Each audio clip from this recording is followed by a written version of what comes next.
The morning doesn't start with coffee, but with a headache. At least, that's the motto for this morning. Pitched drops of light rain gently scratched at the foggy window. Autumn. The truest autumn there ever was. Nothing more, nothing less. After gulping down a few sips of water, I sank back onto the pillow, slowly starting to come to my senses. After lying there for about 10 minutes, I bolted upright, then leapt out of bed, slipping into my slippers, on the first try. 8:07, the train's at 10:15, so plenty of time, definitely. Now, hurry up and wash my face, brush my teeth, and breakfast. I can't skip that. 8:31. That means there's time to watch some YouTube and reply to friends. Who knows what they might have messaged me overnight. When the clock struck 9, I started getting ready for the trip. Sweater, passport, train pass, a couple of granola bars in case I get hungry, tissues and water. All of the essential must-haves. 9:34. Time to head out, folks. The autumn city smelled pleasantly of dampness and fallen leaves.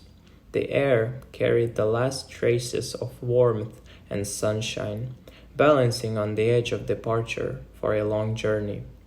But they would always come back. You just had to wait. It was drizzling. The wet platform at the train station looked as gloomy as the sky today. With only 2 minutes until the train arrived, there weren't many people around. Guess not everyone felt like traveling in this lousy weather, unless they had business to attend to. Then you've got no choice. You just go. And there's the train, right on time today, not even a minute late. I spent my 2-hour journey to the capital doing homework and listening to music, with occasional breaks for a good old YouTube. The capital station greeted me with the same mood as my cities, except it was way busier. I had almost an hour before my next train, so I popped into a nearby spot for some unhealthy fast food.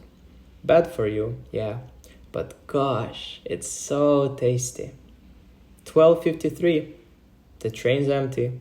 Hardly a soul on board. Suits my mood just fine. It was only an hour's ride to my final destination, which I spent mostly with earbuds in, staring out the window at the scenery, since this was my first time on this rail line. From the moment I arrived, the little town made one thing clear.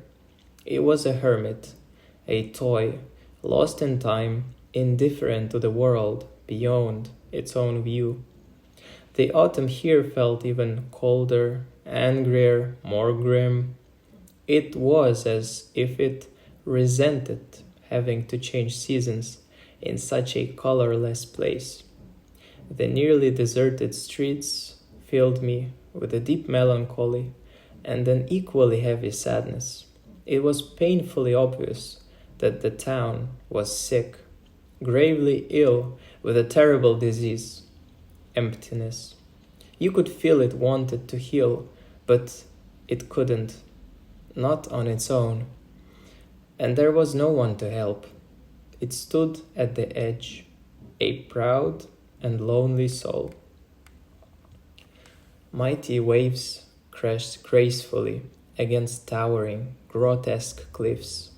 The wind whipped my skin with stinging, icy lashes, leaving painful red marks.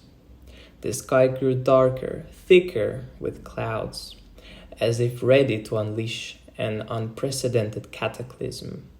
My trembling hands slowly unzipped my jacket, setting it aside. The same went for my sweater. My frozen fingers barely felt the phone, but I managed to fish it out of my pocket and place it on the grass next to my backpack. Goosebumps instantly covered my body, frantically signaling that something was wrong, but I was too lost in my thoughts to care. No, I can't. I just can't. Sure, everyone struggles sometimes, but am I really that weak? Am I weak? No, I'm not like that. Not at all. Never have been, never will be. I know it. I really do, and I will always know it. Always. So what am I doing? Why? Can I even answer the question right now? Could anyone who's made this choice ever answer it? Maybe some could, but not most. And definitely not me. No, not me. Why now? Right now, when life's finally turned to face me. Why? Everything's so good, and yet I. Suddenly, out of nowhere, a circle of sunlight broke through the clouds over the sea, just 100 meters away. The water shimmered in a warm, golden hue that seemed to radiate comfort. I couldn't hold it in. Tears streamed from my eyes like wild rivers. My eyes were already watering from the wind, but now they held two tiny, restless seas. My husky, cold-ravaged voice tore out everything bad inside me, desperately trying to shout over the furious wind. I don't know how long I sat there. Time seemed to stop, giving me space to make the choice I needed. But at some point, I snapped out of it, grabbed my phone and the rest of my things, and ran as fast as I could to catch the last train out of that town. The whole ride back, I felt like the happiest person in the world, a person who had learned to love life again.